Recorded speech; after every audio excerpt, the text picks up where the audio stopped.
We've come to the second question posed by our principal. How spread out is the data by subjects and by sex? Now, we've already seen pictures and we've already gotten the feeling that science is very much spread out. Final and maths are not so much spread out. Okay, we've already gotten that feeling using the box plots and the histogram.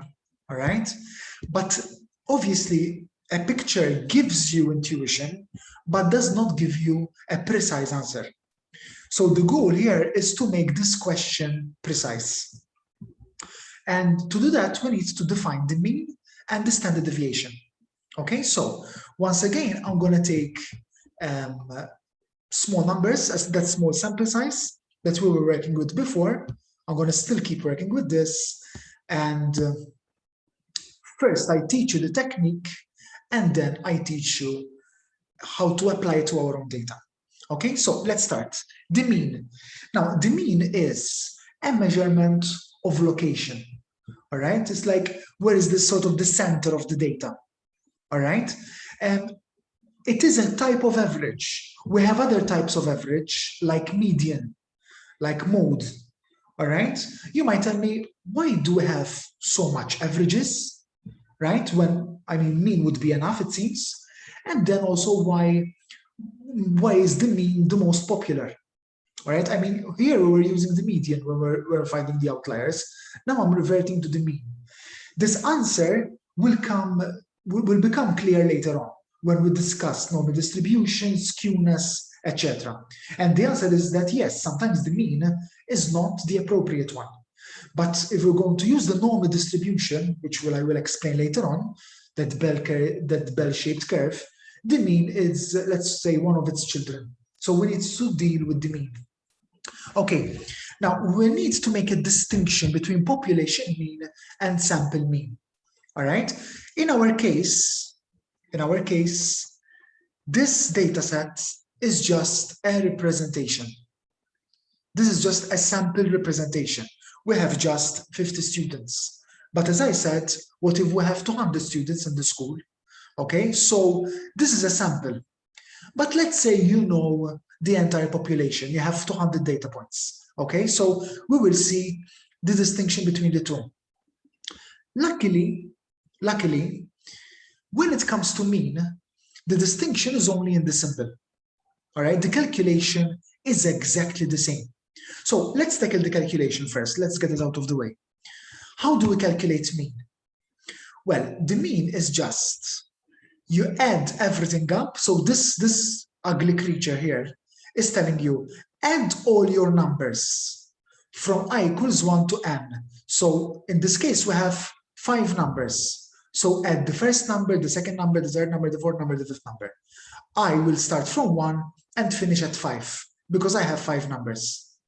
And then divide by n, where n is the number of numbers. Okay, so that's it. Add everything and divide by how many numbers you have. In this case, add everything up, divide by 5. And we find that our mean is 45. Now, you always have to ask yourself this question. Am I dealing here with the population mean or the sample mean? All right, if you're dealing with the population mean, the symbol for that number is mu. That's drunk looking U. Okay, we call it mu, mu. In our case, we know that we're dealing with the sample mean because we're dealing with 50 students and not the entire school. So the symbol used is X bar, X with a line on top of it, X bar. Okay, so always make this distinction. It will serve very useful later on. So this is a measurement of location. Try to think of it a little bit as we're finding the center of the data, the center of gravity of the data. So the mean in our data is 45. Now that we know what the mean is and how to find it, we can answer the real question that the principal asked. How spread out is the data? We know that there are differences, but we have to find a number that explains those pictures. In this elementary course, all right, the calculation that we use is the standard deviation. All right, here it is even more important than the mean to make a distinction for various reasons. One of them is that the formula is different. Okay, so whereas for the mean, we can use the same formula for sample and population, when it comes to standard deviation, the formulas are a little bit different. All right, the reason is a bit technical. It's about having estimators that are not biased. All right, I'm not going to get into that, but it's a very, very important that you make the distinction. All right. So let's say that we have the population standard deviation. So we have all the data for 200 students in the school, right? The symbol is sigma. Sigma, that little 6, again, a bit drag, all right? It's a bit kneeling forward. That symbol is a sigma. Now, how do we compute the calculation? Well, to make this calculation, we follow the instructions of the formula. The formula is telling me this. Take your number, all right? Xi is always the number. So x1 is the first number, x2 is the second number, x3 is the third number. Subtract the mean. Notice, since I'm assuming I'm dealing with the population standard deviation, I am taking the mean to be the population mean, all right? Take your number, subtract the mean, population mean in this case, square it, and divide by the number of numbers. When you're done, when you have an answer, take the square root of that answer. All right, let's try it out. So take every number, subtract the mean. Our mean was 45, and our numbers were 4, 48, 55, 58, 60. So 4 minus 45 squared, plus, because the formula is telling me to sum everything. So plus the second number, 48 minus 45 squared, 55, etc., etc. When you're done, divide everything by the number of numbers. So we had 5 numbers, so I'm going to divide by 5. Okay? When you're done, well, if I stop here, if I don't take that big square root, this number also has a name, this 436.8. The name is the variance. The variance, all right? They are obviously very related concepts, and they are just in different dimensions if you want, okay? But if I stop here, if I don't take a big square root, then this number is called the variance. As soon as I take the square root of my sigma squared, or the square root of 436.8, it becomes a standard deviation. A standard deviation. Obviously, this number on its own means nothing, right? Okay, we got 20.9, but what does it mean? It means nothing, all right? So as you can imagine, this number is useful when it comes to comparisons, which of course it will be very handy in our school example. But before I get to that, what happens if you only have sample information? And this is very, very realistic. All right, think of your thesis. Later on, when you have your thesis and you are trying to make hypotheses about the population. For example, I have the hypothesis that, I don't know, 50% of adults have a high level of cholesterol. That is a statement about the population of your country. But of course, when you have your thesis, you are only going to collect a sample. It's impossible to measure the standard deviation of your population. So we need to deal with the standard deviation of our sample, okay? And the formula is very close to the other one, but we have 2 differences. The first difference is the symbol, S. So when it comes to sample standard deviation, the symbol is S, not sigma.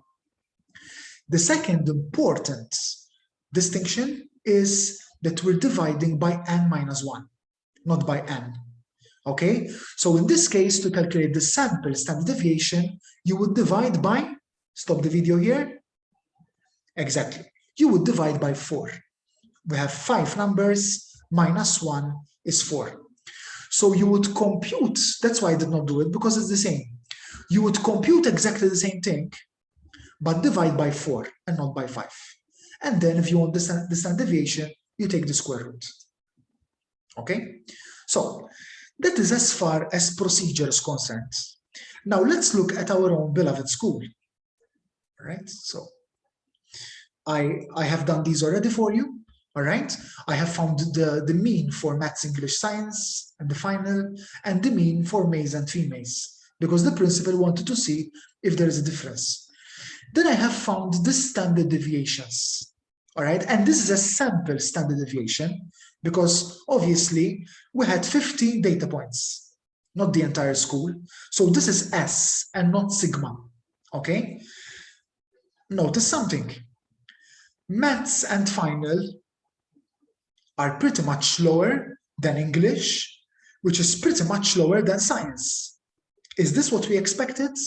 Well, let's look at the pictures. Let's look at the box plots. All right? When it comes to maths and final, they are pretty bunched up. There are no outliers. The maximum and the minimum are pretty much close to the box. So the data isn't much spread out. All right? Between 60-something and 30-something, you have all the maths. Was this maths or final? Yes, it was maths. Between 70-something or 60-something and 30-something, you have all the final. So it is understandable that when we found the standard deviations, we got low numbers compared to the other. What was the problem with English? With English, the data was pretty bunched up, but you had a very high max and the minimum, and then you had this outlier. And when you have an outlier, you are increasing the spread on your data. So it is no surprise that the standard deviation of English is higher than the other ones. What about science? Well, we've seen science. Science was the biggest problem, no? Science was so spread out. Remember, the distance between the higher and the lower, we had a very high IQR. So it is really not a surprise that science is the most spread out. Okay? So basically, in this chapter, what we did is we came up with numbers to further make clear the idea of spread that we got from the pictures. Okay? In the next lesson, we're going to start the normal distribution, we understand what it is, and these numbers of mean and standard deviation will become even more useful. By the way, before I close, yes, let's remember to look at males and females. It was part of the question. As we can see, the means are pretty close, but the standard deviations are a bit slightly different. What is the interpretation of this? Pause the video. Yes, the marks for males, for the final mark, are more spread out than the marks for females for the final mark. Okay, so basically females would be easier to teach because the level in class is closer to the mean than for males. Okay, as I said, in the next lesson, we're going to start going into more detail and look at the standard and the normal distribution.